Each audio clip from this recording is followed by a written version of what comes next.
नमस्कार, भव्याश्री न्यूज से मैं नुपुर। आज हमारे देश का सबसे अहम सवाल है किसान की भविष्य।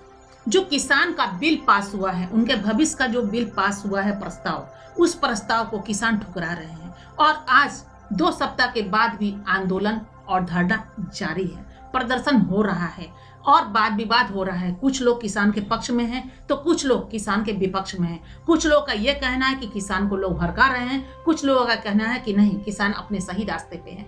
अब ये देखना यह है कि किसान कोई बच्चे तो है नहीं कि किसी के बहकावे में आ जाएंगे, छोटे नहीं है कि हम उनको जैसे मोड़ेंगे किसान मुड़ जाएंगे। ये कहना बिल्कुल अतिशयोक्ति ना होगा कि किसान अगर हड़ताल पे चले जाएंगे तो अपने देश में ही नहीं पूरे वर्ल्ड के किसान की भी बात करें तो भूखमरी आते देर नहीं लगेगी। अभी देख रहे हैं कि अगर किसान उपजाना छोड़ दे तो इंसान खाएगा क्या। अभी तो महंगाई चरम पे पहुंच चुका है। अगर साग सब्जी और फल की बातें करें तो भी किसान ही उपजाते हैं, हम तक पहुंचता है। और आज की महंगाई देखते हुए आदमी रो रहा है, यानी मजबूर हो रहा है कम खाने पे। यानी कि बहुत घरों में पर्याप्त सब्जी नहीं बन पा रहा है, फल तो दूर की बात हो। और आज किसान वर्ग के जितने लोग हड़ताल पे आ गए हैं, बैठ रहे हैं, दूर दूर से हर स्टेट जोड़ता जा रहा है, उसमें गंभीरता का सवाल बनता जा रहा है कि कहाँ उचित है और कहाँ अनुचित है। तो ये बिल जो है, या तो सरकार जो बिल पास की है, ये हो रहा है कि अपने बिल को आप वापस लीजिए। जो एक अहम मुद्दा है कि वापस लिया जाए तो आगे की प्रक्रिया क्या होगा और इस पे कितना प्रभाव पड़ सकता है। दूसरी बात, किसान को जो लगातार सरकार कह रही है कि मीटिंग कीजिए और मीटिंग में निष्कर्ष निकाला जाए कि कैसे कैसे उस चीजों को समझिए। तो किसान जो अपनी बुद्धि से समझ रहे हैं, नेचुरली है कि इसमें जो पढ़ाई होती है वो किसानों के लिए तो उतनी ही पढ़ाई है, उसमें सक्षम है कि वो अपने जीवन को किस तरह यापन करेंगे और किस तरह हम तक सामान पहुंचा पाएंगे, वो बखूबी समझ सकते हैं। इसमें कोई सवाल और जवाब नहीं होता है कि वो कैसे सामान को बेचेंगे, कैसे हम तक पहुंचाएंगे। उसमें उनको उस तरह ही स्वतंत्रता मिलनी चाहिए जिस तरह अगर बिजली का मुद्दा अगर हम आज लेते हैं और बिजली का बिल घर घर में जाता है तो वो क्या उतना बिजली का बिल होना चाहिए? नहीं होना चाहिए। जिससे बहुत सारे स्टेट में मैंने आंदोलन देखा है, बहुत सारे लोग बोलते हैं बिजली का बिल नहीं जमा करना है, कटौती कीजिए। इतना बिजली का बिल आया तो कैसे आया? तो आज उस कंपनी पे भी ये रोक लगना चाहिए कि बिजली का बिल इतना आता कैसे है। बहुत सारी बातें हैं, बहुत सारे मुद्दे हैं, लेकिन वहां पे जो रखा जाता है कि किसान को अपने अनुसार हम चलाएंगे। चूंकि ना सरकार की बातें हम कर रहे हैं, ना हम किसान की बातें कर रहे हैं, हम आम पब्लिक की बात कर रहे हैं कि ये गाज जो गिरने वाला है आम पब्लिक पे बहुत ज्यादा गिरने वाला है। और उसके बाद आगे का क्या होगा संभावना, चूंकि किसान जब बैठे रहेंगे धरना पे तो क्या हम तक अन्न पहुंच पाएगा? क्या हम अन्न खा पाएंगे? क्या खाएंगे हम? क्या धन दौलत खाएंगे? बिल्कुल नहीं खाएंगे।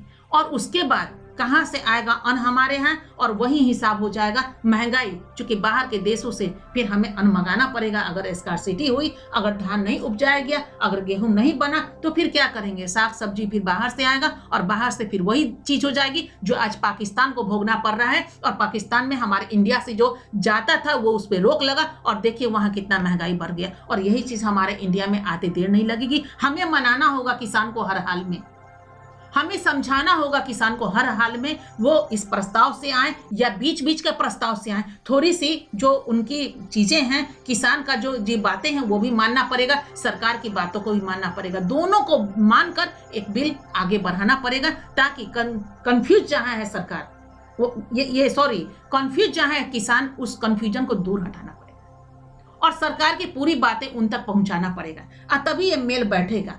कंफ्यूजन वहां पे है, भले ही कि कोई भड़का रहा हो अलग बात है, समझा रहा हो अलग बात है, तो हमें उनको समझाना चाहिए, हमें उनको बताना चाहिए। सबसे पहले होता ये भी है कि बहुत लोग बिल को समझ भी नहीं पाते और वो भटकाव में भटक जाते हैं। और एक में अगर वो बातें पहुंचती है तो फिर दूसरे में, तीसरे में, चौथे में और इस तरह एक जमावारा शुरू हो जाता है और वो आंदोलन का रूप ले लेता है। सबसे पहले एक्ट को समझिए, सबसे पहले बिल को समझिए, बिल के अंदर लिखा क्या है। वो कोई बैठे वहां पे अच्छे अच्छे जन है और कुछ एक ग्रुप बने और उस ग्रुप में लोग को समझना पड़ेगा इस चीजों को। और उसमें 2 बातें आ जाती हैं। अगर फिर भी किसान ना माने तो उन्हें संतुष्ट करने का बहुत सारा उपाय है, बहुत सारा कारण है जिसको हम संतुष्ट कर सकते हैं। तो ये हमें भी देखना होगा, आपको भी देखना है, सबको समझाना होगा। आंदोलन बढ़े नहीं, किसान वहां पे बिल्कुल असहाय होकर के एक आंदोलन का रूप ले रहे हैं जो हमारे देश के लिए अच्छा नहीं है। इस देश को हमको आगे अगर लाना होगा तो किसान को मनाना ही पड़ेगा, क्योंकि किसान को धरती का भगवान भी कहा गया है। क्योंकि ये चीज कोई ना भूले कि घुटने पर पानी में जाकर वो धान रोपते हैं तो वो चावल बनता है और वो हम तक पहुंचता है, जिसमें अपने पेट की आग को हम ठंडा करते हैं।